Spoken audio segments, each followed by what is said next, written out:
معزز حاضرین کرام اور قابل قدر ماں اور بہنوں، رمضان کا مہینہ یہ بندوں کی تربیت کا مہینہ ہے۔ ہم نے سنا ہوگا، بار بار سنا ہوگا کہ رمضان کے ہر عمل کے ذریعے سے اللہ تبارک و تعالی اپنے بندوں کی تربیت فرمانا چاہتے ہیں۔ کس کی تربیت؟ جو تربیت کا اثر قبول کرنا چاہتے ہیں ان کی تربیت ہوتی ہے، جو اس سے فائدہ اٹھانا چاہتے ہیں۔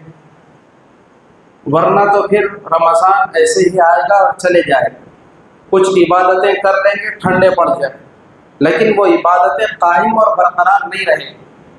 تو ہر عمل کو شعور کے ساتھ کرنا، جیسے مثال کے طور پر رمضان کے اخیر عشرے کے بارے میں آیا ہے کہ اللہ تبارک و تعالیٰ نے اس میں قدر کی رات رکھی ہے، لیلۃ القدر، اور اس کو پانے کے لیے اعتکاف کا عمل رکھا ہے۔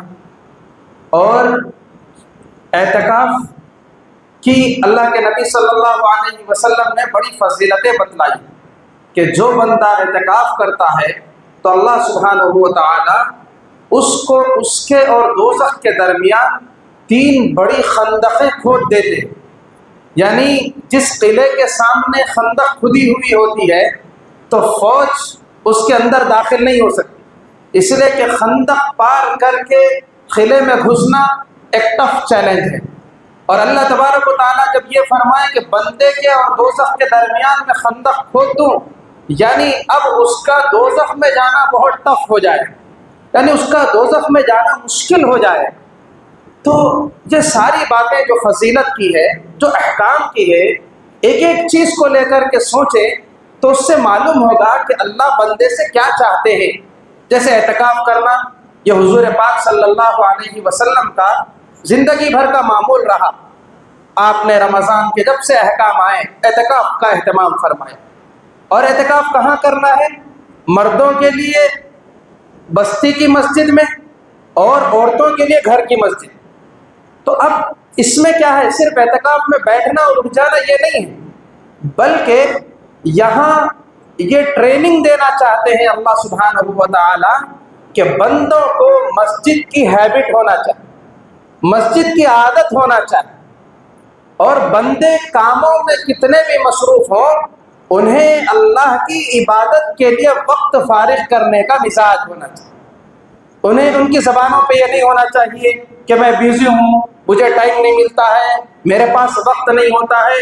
اللہ کے بندے اور بندی، جو بھی تیرے سامنے چیلنجز ہیں یہ کچھ نہیں ہے، وقت کے ساتھ یہ گزر جائیں گے، لیکن اصل مسئلہ دوزخ سے بچنا ہے۔ یہ تمہاری زندگی کا اصل مسئلہ ہے۔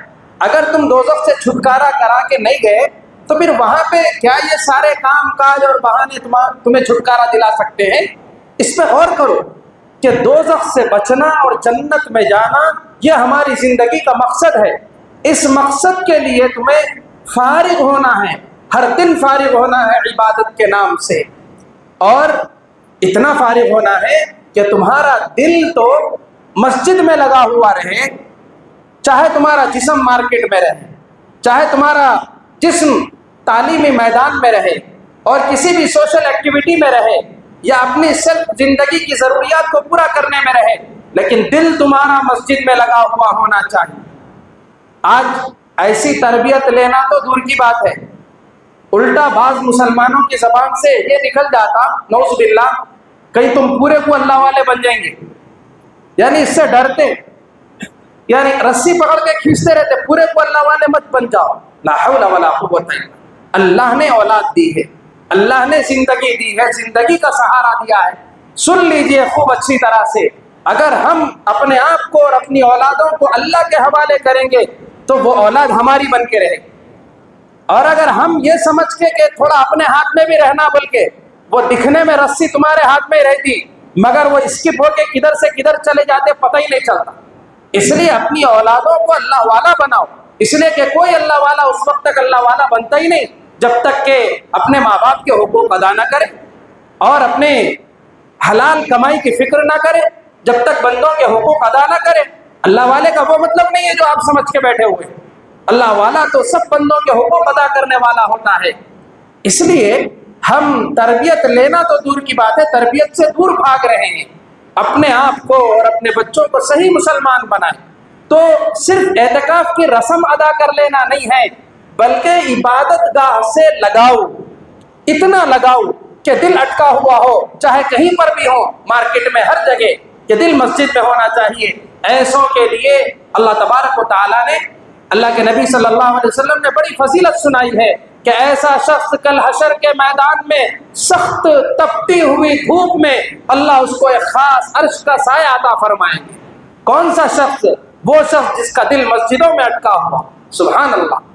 تو صرف اعتکاف کر کے اٹھ جانا نہیں ہے، بلکہ بار بار اپنے آپ کو عبادت کے لیے فارغ کرنے کا مزاج بنانا، عادت ڈالنا، اس کا چسکا لگ جانا، اس کے بغیر زندگی میں مزہ نہیں آنا، اور مسجدوں سے لگاؤ پیدا ہو جانا، یہ خوبی اللہ پاک دیکھنا چاہتے۔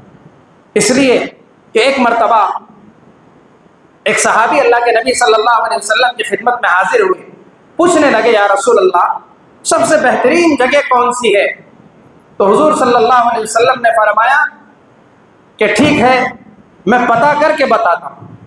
تو جبریل امین تشریف لائے تو آپ نے یہ سوال کیا کہ سب سے بہترین جگہ کون سی ہے اور سب سے بدترین جگہ کون سی ہے؟ تو فرمایا کہ احب بقاع الارض الى اللہ مساجدها وابغض البقاع الى اللہ اسواقها، کہ سرزمین پہ سب سے پسندیدہ جگہ مسجد ہے اور سب سے ناپسندیدہ جگہ بازار۔ اب آخری عشرہ کیا کرنا ہے ہم کو؟ چاہے آخری عشرہ ہو یا اس کے علاوہ ہو، یہ سمجھنا چاہیے کہ ہمارا زیادہ سے زیادہ ٹائم عبادت گاہ میں اور اپنے گھروں میں گزرنا چاہیے، اور بازار یہ اللہ کی نافرمانی کی جگہ ہے، یہاں خرید و فروخت کا سامان تو ہوتا ہی ہے لیکن یہ اللہ کو ناپسند ہے، یہاں شیطان کی محنت زیادہ ہوتی ہے، کاروباری لوگ پتہ نہیں کتنا جھوٹ بولتے ہیں، جھوٹی قسمیں کھاتے ہیں، دھوکہ دیتے ہیں، تو وہاں سب نحوست اترتی رہتی ہے۔ اس سے آگے بڑھ کے جب کراؤڈ ہو جاتا ہے تو من چلے قسم کے لوگ وہاں پر آ جاتے ہیں اور نفسانی خواہش کو پورا کرنے کی خاطر چھیڑ چھاڑ اور دھکم پیر سب کچھ چلتا رہتا ہے۔ ایسے وقت میں شریف عورتوں کا کام نہیں ہے، شریف مردوں کا کام نہیں ہے کہ وہ بازاروں کے چکر لگائیں اپنی زندگی کے معمولی ضرورت کے لیے، بلکہ وہ ان ضرورتوں کو قربان کر دے۔ پہلے اپنے حیا کی فکر کرے، اپنے ایمان کی فکر کرے، اپنے تقوی کی فکر کرے، کوالٹی میں کمپرومائز کر لے، میچنگ میں تھوڑا سا آگے پیچھے ہو جائے، لیکن یہ بابرکت گھڑیوں کو بازاروں کے حوالے ہرگز نہ کرے۔ تقوی والوں کی یہ پہچان نہیں ہے۔ عام عورتیں جائیں آزاد قسم کی تو ہو سکتا ہے، لیکن شریف عورتوں سے اس کی توقع نہیں کی جا سکتی کہ وہ بھی ان دنوں میں بازاروں کا رخ کرے گی۔ تو یہ سب پریکٹس اللہ سبحانہ و تعالیٰ دینا چاہتے ہیں۔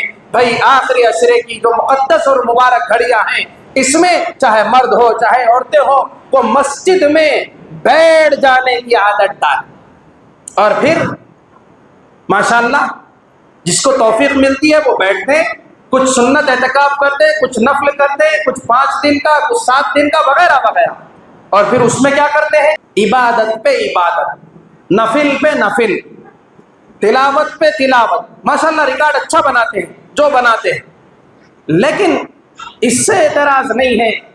یہاں پر بھی یہ بات بتانا ضروری ہے کہ دیکھو صرف اوراد، وظائف، تلاوت کی حد تک اپنے آپ کو محدود مت رکھو، اپنے دماغ کی بتی جلاؤ دین کے علم سے۔ جب بیٹھو تو دین کا علم حاصل کرنے کو بھی عبادت سمجھو۔ ساری زندگی تو ادھر ادھر گزار دی اور اعتکاف کے لیے بیٹھے تو وہاں بھی دین سیکھنے کا جذبہ نہیں ہے، حالانکہ سب سے پہلی وحی اور اسلام کا پہلا آرڈر وہ دین سیکھنے کا ہے، پڑھنے کا ہے، لیکن ہم عبادتیں کر لیتے ہیں، جو عبادت کر رہے ہیں وہ بھی نہیں سمجھ رہے، جو عربی میں دعا کر رہے ہیں وہ بھی نہیں سمجھ رہے، جو تسبیحات پڑھ رہے ہیں اس کا معنی مطلب بھی نہیں سمجھ رہے۔ یاد رکھیے، شعور کے ساتھ عبادت کیجئے، یہ زندگی کو بدل دے گی۔ آپ مثال کے طور پر اعتکاف کر رہے ہیں، اعتکاف کس کے لیے کر رہے ہیں بھائی؟ اس لیے کہ یہ آخری عشرہ ہے، اس میں اللہ سبحانہ و تعالی دوزخ سے نجات دیتے ہیں، یہ دوزخ سے چھٹکارے کا عشرہ ہے۔ آپ کو معلوم ہے دوزخ کیا چیز ہے؟ آپ سمجھ رہی جیسا ہم شہر میں نکل گئے تو کہاں تو بھی ایک کچرے کی کنڈی رہتی، ایسی آخرت کے عالم میں کہاں تو بھی ایک دوزخ کی کنڈی پڑی ہوئی رہے گی؟ نہیں، تو دوزخ کی ایک ایک بات جو حضور پاک صلی اللہ علیہ وسلم نے ذکر کی اسے پڑھیے۔ ایک مرتبہ آپ صلی اللہ علیہ وسلم بیٹھے ہوئے تھے اور ایک دھڑام سے آواز آئی، صحابہ نے پوچھا یا رسول اللہ یہ کیا ہے؟ تو آپ علیہ السلام نے بتلایا کہ آج سے کئی ہزار 70,000 برس پہلے دوزخ کے اوپر سے ایک پتھر لڑکایا گیا تھا، وہ برسوں کی مسافت طے کر کے آج تہ میں پہنچا۔ اللہ، اتنے بھیانک گڑھے کا نام ہے۔ اور دوزخ کے سیکشنز ہے کہ دوزخ خود اللہ کے سامنے لجاجت کرتی ہے، یا ربی قد اکل بعضی بعضا، اللہ میرا ایک حصہ دوسرے کو کھائے جا رہا ہے، کچھ ٹھنڈا کر دیجئے کہ میں خود اس میں پگھل رہی ہوں۔ دوزخ ایک جاندار چیز کا نام ہے، بے جان گڑھے کا نام نہیں ہے۔ آپ قرآن پڑھیے، وہ اللہ سے کمیونیکیشن کرے گی، یوم نقول لجہنم هل امتلأت وتقول هل من مزید۔ اللہ تمام گناہگاروں کو اس میں پھینکنے کے بعد دوزخ سے پوچھیں گے کیا بھائی تیرا پیٹ بھر گیا؟ تو اس کا سوال ہوگا هل من مزید، اور کچھ ہے تو دے دیجیے۔ اللہ اکبر، وہ بات کر رہی ہے، وہ گفتگو کر رہی ہے، وہ ایک بہت بڑی مخلوق کا نام ہے، یہ کوئی بے جان گڑھے کا نام نہیں ہے۔ ہم سوچ لیں، ہمارے گھروں کے سامنے ہماری نظروں میں اونٹ یہ بڑا جانور ہے، اگر وہ ہمارے گھروں کے سامنے آ جائے، 2 مرتبہ گردن پھرا کے منہ کھول دے تو ہماری حالت خراب ہو جائے، اور دوزخ جب جوش میں آ جائے، حرکت میں آ جائے تو کیا عالم ہوگا۔ اس دوزخ سے پناہ اور چھٹکارے کے لیے اعتکاف کیا جاتا ہے۔ اعتکاف کس چیز کا نام ہے؟ خدا کی چوکھٹ پہ دھرنا دینے کا نام ہے۔ اللہ، ساری دنیا سے ہم مایوس ہیں، کسی سے ہم کو کوئی امید نہیں ہے کہ کہیں ہمارا کام بن سکے، ہم تو آپ کے در پہ مطالبہ لے کے آئے ہیں، آپ ہمیں دے کے ہی واپس کیجیے۔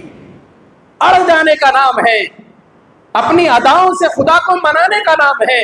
اللہ جیتے جی گھر چھوڑ دیا اور رشتوں کو چھوڑ دیا، کاروبار کو چھوڑ دیا، دوست احباب کو چھوڑ دیا۔ اللہ، کوئی ضرورت ہے جو مجھے بے قرار کی ہوئی ہے، مجھے گھر کے بستر پہ قرار نہیں آ رہا ہے، کوئی فکر ہے جو مجھے ستا رہی ہے، وہ میری مغفرت ہے، وہ آپ کی رضا ہے، اور میرے ڈھیر سارے مسائل ہیں، یہ سب حل کروانے کے لیے آپ کی بارگاہ میں ہم آئے۔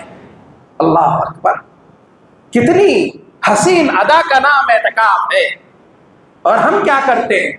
ہم سورہ یاسین، سورہ واقعہ، سورہ ملک ہر دن اس کا ورد بنا کے پڑھتے ہیں۔ الحمدللہ پڑھنا چاہیے، بڑی فضیلتیں ہیں، لیکن اس کا صحیح حق یہ ہے کہ سورہ یاسین ترجمے کے ساتھ پڑھا جائے، سورہ ملک ترجمے کے ساتھ پڑھا جائے، پھر سمجھ میں آئے گا کہ سورہ ملک میں سوالات ہیں ان گناہگار بندوں سے۔ الم یاتکم نذیر، کیا میاں یہ حالت لے کے آ گئے؟ کوئی ڈرانے والے نہیں آئے تھے؟ قالوا بلا قد جاءنا نذیر، ارے آئے تو تھے بھائی ڈرانے والے، فکذبنا، ہم اگنور کر دیے۔ پھر ان کے زبان سے جملے نکلیں گے، لو کننا نسمع او نعقل ما کننا فی اصحاب السعیر، کاش اسی وقت سن لیے ہوتے، سمجھ گئے ہوتے تو آج دوزخیوں میں سے نہ ہوتے۔ فاعترفوا بذنبہم، وہ اپنے گناہوں کا اقرار کریں گے، اللہ کہیں گے فسحقا لاصحاب السعیر، دور ہو جاؤ یہاں سے۔ جب وہاں سب بتا دیا گیا تھا، ایکسپٹ نہیں کیا، جاؤ اب کوئی سورس نہیں ہے، اب کوئی چانس نہیں ہے، دھتکار دیے جائیں گے۔ یہ پڑھ کر کے جسم پہ رونگٹے کھڑے ہو جائیں گے اور اعتکاف میں جان پیدا ہو گئے۔ ہم اعتکاف میں تو بیٹھے صرف ذکر اذکار تسبیحات کے لیے، اور شعور پیدا نہ ہو کہ کس لیے بیٹھے ہوئے ہیں، کیا کرنا ہے، کس لیے آخری عشرہ ہمیں دیا گیا ہے۔ آج ہمارے بچوں کا اور بچیوں کا جن کی اسکول میں تعلیم ہو رہی ہے، ڈھیر سارے سبجیکٹس پڑھتے ہیں، لیکن کہیں ان میں خالق کا نام نہیں، مالک کا نام نہیں، اللہ کا تصور نہیں، نبی کی رہبری کا کوئی دور دور تک تذکرہ نہیں۔ یہ جو سلیبس پڑھ رہے ہیں، اس میں جو ذہن تربیت پا رہے ہیں، یقین مانیے اگر ان پر دین کی تربیت نہیں ہوگی تو جس طرح یہ ملک سیکولر ملک میں رہتے ہیں ایسے ہی یہ مذہب کے معاملے میں بھی سیکولر ہو جائیں گے، بلکہ اس سے آگے بڑھ کے لبرل ہو جائیں گے، یہ ایتھسٹ ہو جائیں گے، یہ کمیونسٹ ہو جائیں گے اور یہ خواہشات کے پجاری ہو جائیں گے۔ آج کتنے گھروں میں یہ بربادی آئی ہوئی ہے کہ سلیبس میں خدا سے جوڑنے کا کوئی تصور نہیں ہے، تو نتیجے میں آزادی اب شیوا بن گیا ہماری نسلوں کا۔ اور کیا ہو رہا ہے؟ ابھی رمضان میں ہولی آئی، کتنی یونیورسٹیاں ہیں، کتنی تعلیم گاہیں ہیں، وہاں پر کو ایجوکیشن ہے اور سب نے مل کر کے نعوذ باللہ ادھر افطار پارٹی منائی اور ادھر ہولی کی تقریب میں شریک ہیں۔ بچے اور بچیاں سب ایک دوسرے کا دل رکھ رہے ہیں۔ کیا ہے؟ مذہب کے معاملے میں سیکولر ہو گئے، حالانکہ مذہب دو ٹوک چیز کا نام ہے، اس میں کوئی سمجھوتا نہیں ہو سکتا۔ مذہب سے دوری کا یہ نتیجہ ہے کہ ہماری بچیاں کہاں جا رہی ہیں؟ ہماری ماں اور پیرنٹس کے عقلوں پہ پتھر پڑے ہوئے ہیں کہ صرف رشتے کے لیے وہ دور دور کے کالجوں میں بھیج رہے ہیں۔ راستہ محفوظ نہیں، کالج کا نظام محفوظ نہیں، سلیبس وہ خود ایک آفت ڈھانے والا ہے، اور پھر کس لیے پیسہ خرچ کر رہے ہیں، وقت لگا رہے ہیں ڈگریوں کے لیے کہ بائی پی سی پر پڑھا دیے تو ڈاکٹر کا رشتہ مل جاتا، اور ذہن ذرا یہ نہیں ہے، ہاتھ میں 4 پیسے نہیں ہے تو سی پڑھا دو اور وہ کر دو بس، یعنی اپنے ذہن میں ایک پکا کے رکھے ہوئے ہیں۔ یاد رکھیے، اگر دینداری زندگی میں نہیں آئی تو یہ ڈگریاں ٹھیکریاں ہیں، یہ آخرت میں نہیں دنیا ہی میں وبال بن جائے گی۔ ارے اپنی بچیوں کو دین سکھاؤ، اپنے بچوں کو دین سکھاؤ، تو ان کے رشتے میں مقدر میں کوئی اللہ والا ہوگا، وہ دین کی برکت سے اپنی زندگی کو سنبھال لیں گے۔ آج وقت ہوتے ہوئے یہ غیر ضروری فضول چیزوں کے لیے، صرف رشتے کے وقت شو کرنے کے واسطے، رقعے پہ لکھنے کے لیے وقت، ٹائم، پیسہ سب کچھ خرچ کرنے کے لیے تیار ہے، لیکن آج ہماری قوم کا المیہ یہ ہے کہ دین کے لیے نہ ان کے پاس، نہ ان کے بچوں کے پاس، نہ بچیوں کے پاس وقت بھی نہیں ہے، پیسہ بھی نہیں ہے، ڈسٹنس بھی نہیں چاہیے، ان کی فیسلٹی اور سہولت کے مطابق دین کا نظام چاہیے۔ یہ ہم اپنے ہاتھوں سے اپنے پیروں پہ کلاڑی مار رہے ہیں، اپنے ہاتھوں سے اپنی قبر کا گڑھا کھود رہے ہیں۔ خدا را ہوش میں آئیے، یہ رمضان کو تربیت کا رمضان، اللہ اس میں تربیت کس کی؟ جو کروا لینا چاہتے ان کی تربیت ہو۔ تو اس لیے ایٹ لیسٹ ہمارے مسلمانوں کو دوزخ کا صحیح تصور ہونا چاہیے، اس کی پکچر کلیئر ہونا چاہیے ہمارے ذہنوں میں۔ ہر ایک مسلمان یہ بتانا چاہیے کہ موت کے وقت کیا کیا حالات پیش آتے ہیں، کیسی آزمائش ہوتی ہے اور کامیابی کس کا نام ہے۔ غسل کے وقت میں فرشتوں کا کیا معاملہ ہوتا ہے، میت کو جب قبرستان لے کے جاتا ہے تو میت کی آرزو کیا ہوتی ہے، قبر میں جب لٹایا جاتا ہے تو میت کے چیلنجز کیا ہوتے ہیں، کامیاب میت کون سی ہے، ناکام میت کون سی ہے، اتنا علم تو حاصل کر لینا چاہیے۔ قبر میں کیا حالات گزرتے ہیں حشر تک، دوبارہ سور پھونکے جانے تک، اور جنت کس چیز کا نام ہے جس کے طلب کرنے کا اس عشرے میں حکم دیا گیا، دوزخ کس چیز کا نام ہے جس سے پناہ مانگنے کے لیے یہ آخری عشرہ دیا گیا ہے۔ یہ سب چیزوں کا علم ہوگا تو پھر ان مبارک گھڑیوں اور آفرز کا ہم صحیح فائدہ اٹھا سکیں گے، اور اگر نہیں ہوگا تو تھوڑی عبادت کر کے بیزار ہو جائیں گے، ہم جانماز کو دوشے کی طرح 2 منٹ میں بچھائیں گے بھی، لپٹ بھی دیں گے، اور وہی سنگار میز کے سامنے اور وہی جو ہے سوشل میڈیا پر گھنٹوں ہم رہیں گے، نہ ہماری تربیت ہوگی نہ ہمارے نسلوں کی تربیت۔ اس لیے خدا را ان آخری دنوں کو اپنی حقیقی معنوں میں تربیت کا رمضان بنائیے، اور اپنے آپ کو صرف رمضان کی حد تک نہیں، رمضان کے بعد بھی تربیت گاہوں سے جوڑ کے رکھیے، اور تربیت کرنے والے، ذہن کھولنے والے، اور اپنے بچیوں کو، جوان بچیوں کو خاص طور پر، جوان بچوں کو خاص طور پر دین کا علم دیجیے، دین کا شعور دیجیے، خدا کا شعور دیجیے، زندگی کا صحیح شعور دیجیے، موت کا تصور دیجیے، آخرت کا شعور دیجیے، اس لیے کہ اب صرف علماء کی ذمہ داری نہیں بلکہ ہمارے بچوں اور بچیوں کی ذمہ داری ہے کہ وہ جس ماحول میں جائیں، چاہے وہ لبرل کلچر میں چلے جائیں، چاہے وہ ایتھسٹ کلچر میں چلے جائیں، وہ خدا کو پروف کر سکیں۔ وہ اسلام کی ضرورت کو سمجھا سکے کہ کپڑا جیسے تمہاری ضرورت ہے، کھانا جیسے تمہاری ضرورت ہے، اس سے زیادہ ضروری چیز دین ہے، مذہب ہے، اسلام ہے، اس سے ہٹ کے کوئی چیز تمہاری سیفٹی کی نہیں ہے، اتنا ریپریزنٹ کرنے آنا چاہیے، ورنہ اللہ کے پاس مواخذہ ہوگا۔ اس امت میں اللہ نے ہم کو دوہری ذمہ داری دے کے بھیجا ہے، ایک خود دین پہ چلنے کی، دوسرے دین دوسروں تک پہنچانے کی۔ اس لیے ہم اعتکاف کے ماحولوں کو اس سے آباد کریں، قرآن کے ترجمے سے، نبی کی سیرت سے اور اپنی دین کے بیسکس سے واقفیت سے ہم اپنے رمضان کو اور عبادتوں کو آباد کریں۔ آپ 3 بار قرآن پڑھ رہے ہیں تو 1 بار پڑھیے اور ما بقیہ کام اس میں لگائیے، تو یہ قرآن کا مقصد اس سے پورا ہوگا۔ خود اللہ تعالیٰ اس سے چاہ رہے ہیں، ہم سے مطالبہ کر رہے ہیں۔ میں امید کرتا ہوں کہ میری گزارشات کی جانب توجہ دی جائے گی۔ اللہ پاک مجھے، آپ کو، سب کو کہنے سننے سے زیادہ عمل کی توفیق نصیب